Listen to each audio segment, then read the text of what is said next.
All right, hello, welcome to your CWID class for this summer semester. The theme for this CWID course is called You Are What You Eat. Just a brief introduction to what CWID is. So the idea around CWID is really a first semester experience. So it's really designed to help students be successful in their time at CWI.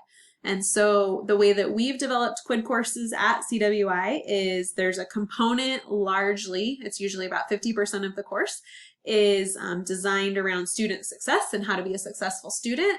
So you're going to see that there's Let's Connect assignments out there within your learning modules that are very much targeted towards how to be a successful student. So we talk about note-taking strategies, how to develop goals, how to connect with your academic advisor. You'll complete some library badges. I have you do a career assessment, a My Plan assessment to see what your long-term career goals are. And so there's lots of things tied to this student success component. The other half of the course is largely connected with the theme, which is You Are What You Eat. So this semester you will be reading The Omnivore's Dilemma. So please make sure that you have picked up a copy of this book for the course because you will actually need the book. So I know some students usually ask that question on the first day of class. We will be reading the book throughout the entire semester, so you do want to make sure that you have it and that you have it soon. Your first discussion board you should be able to get through without the book, but by halfway, midweek, you want to make sure that you have a copy of that book. You don't have to buy it from the bookstore if you don't want to. You can buy it on Amazon. You don't have to have a physical hard copy if you don't want to. So if you like e-text, if you like to listen, however you access the book the way that works best for you, by all means, please do that. Just know that we will be utilizing the book and reading from it on a weekly basis. So the book is called The Omnivore's Dilemma, which is by Michael Pollan.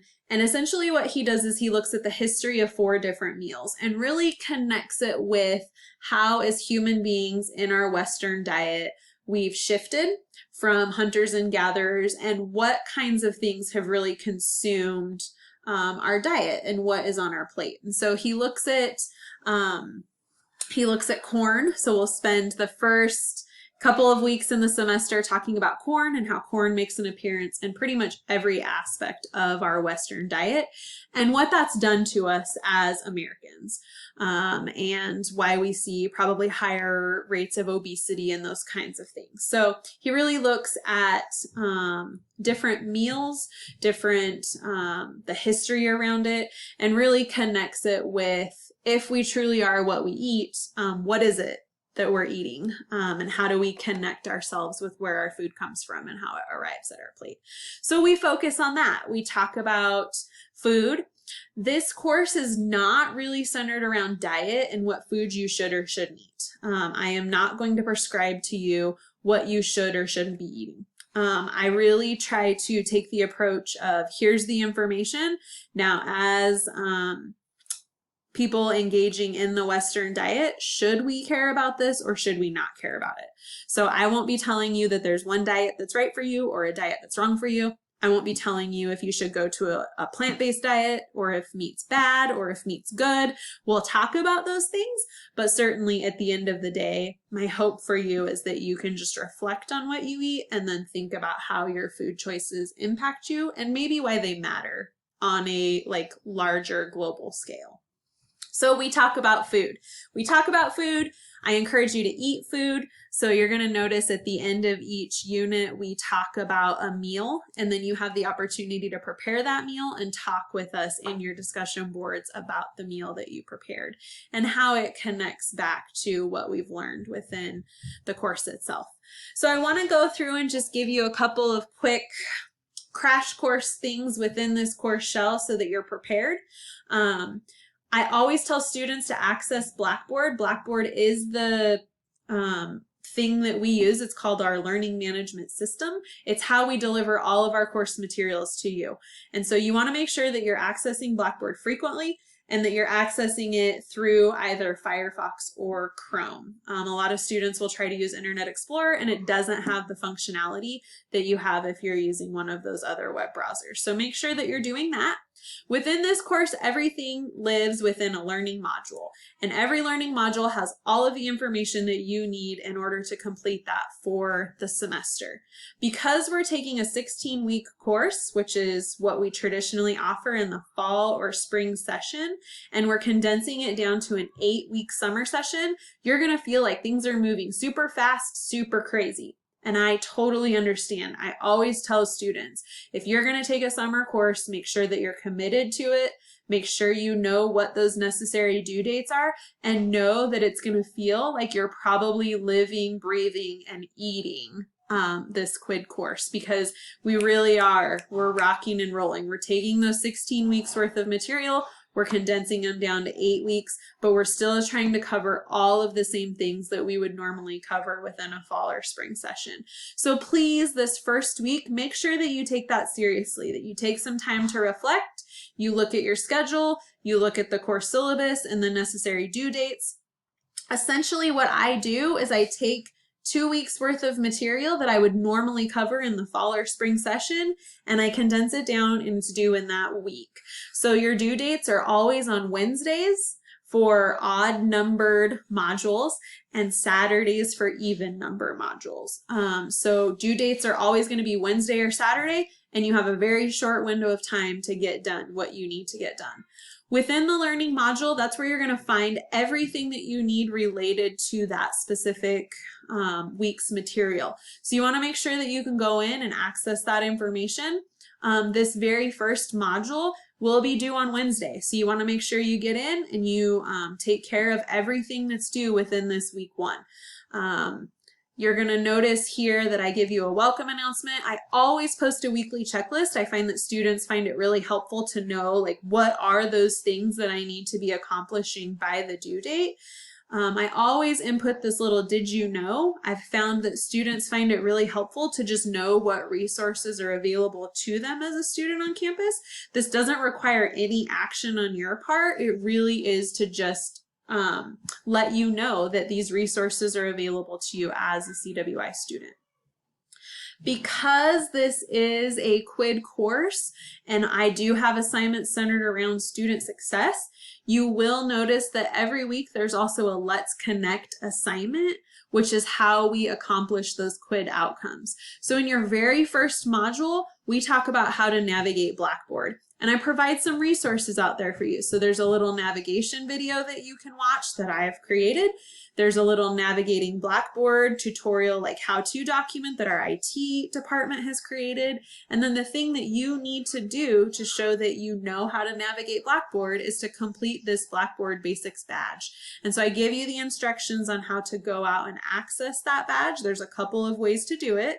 You can go through your My Commons, or you can go to the library homepage and it will bring you back into Blackboard and show you where you need to go. And then you'll upload that completed badge. I usually tell students they can take a screenshot or they can take a picture of their completed badge. And we'll come back and talk in a minute about if you're confused on how to take a screenshot or how to upload an assignment or anything like that. You also have a weekly discussion board. So every week you are required to show that you're reading the information in the book and then respond to questions that I have formulated based on those readings. And so you want to make sure that you pay very close attention to the questions that are being asked, the minimum requirements in order to respond to those questions, and then know that there's 2 parts to this. So you need to make your initial post and make sure that you've answered the required questions for your initial post. But for full credit, you also need to make sure that you're going back and responding to at least 3 of your peers in order to achieve full credit for that. And those responses need to be thoughtful responses. So not just, "Hey Joe, nice to meet you. Good luck this semester." You may actually want to say, "It looks like, Joe, you talked about the keto diet. My friend did the keto diet and he lost a whole lot of weight, but I'm with you and I'm not sure that it is the best thing for our body or for a diet as a plan moving forward, right? It may not be a long-term plan. So really make sure that you're being thoughtful about those responses. You'll notice as I go through and grade those things, I'll let you know in the grade center, in my feedback, in the rubric when I grade those discussion boards, whether or not you have met the minimum requirements of the initial post and the minimum requirements for responding to 3 of your peers. So over on the left-hand toolbar, you're also going to know there's this little, you'll see this little thing called how to do stuff. So this is just a thing that I've started to compile because it's commonly asked questions. So a lot of times a student will tell me, I completed my badge, but I don't know how to take a screenshot to upload it for an assignment. Or I got the screenshot, but now how do I actually upload this as an assignment? So you'll notice some little like tutorials out there if you're questioning how to do something. Also, if you're questioning how to do something, this summer semester, we actually have an embedded tutor. So Anthony is our embedded tutor within our CWID course, and he's got some information also located over here on the left-hand toolbar. He's got a little welcome message that you can go through and explains what it means to be an embedded tutor. A lot of students really love the fact that they can interact with another student.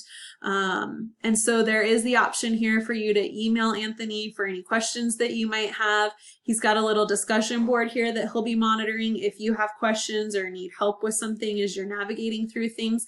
And then he's also thinking about setting up some study sessions or some times for you as students to log in during a scheduled day and time to be able to access course materials and talk about things related to the course. So keep watching that because he will be managing that throughout this 8-week session. The other thing that I just want to make sure that you know again is that it is an 8-week course. So please make sure that you're very, very diligent with your time management and that you know what those necessary things are that are coming up. I come in usually weekly and give you kind of that big picture. Here's what's going on. Here's the things that you should be doing. And then it's up to you to make sure that you complete those things by their necessary due dates. I also like to tell students, and I really do mean this, if you need help, please reach out to me. Please reach out to Anthony. We are very, very willing to work alongside you throughout this entire process. So please send me an email. You can send me an email and we can schedule a Zoom call. Things have become a little more challenging with the COVID-19 situation, so I don't physically meet with students in my office. But if you need help, please reach out.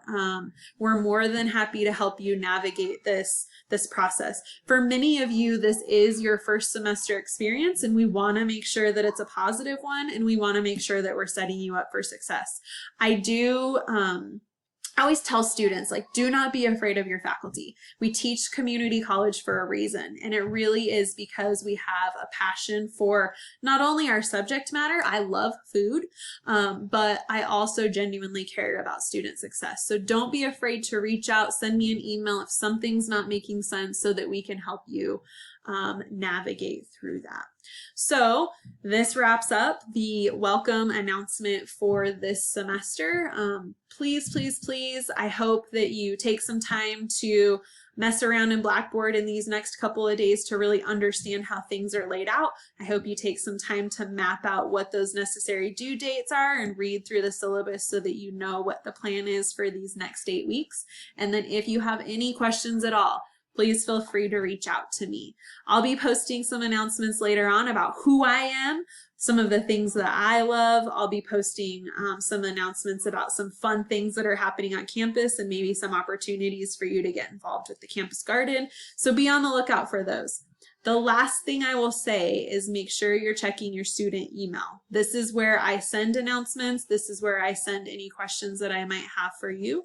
And I want to make sure that you're accessing that so that we can get some timely feedback. So I wish you the best of luck this semester and enjoy learning all about food. It is my favorite subject to talk about.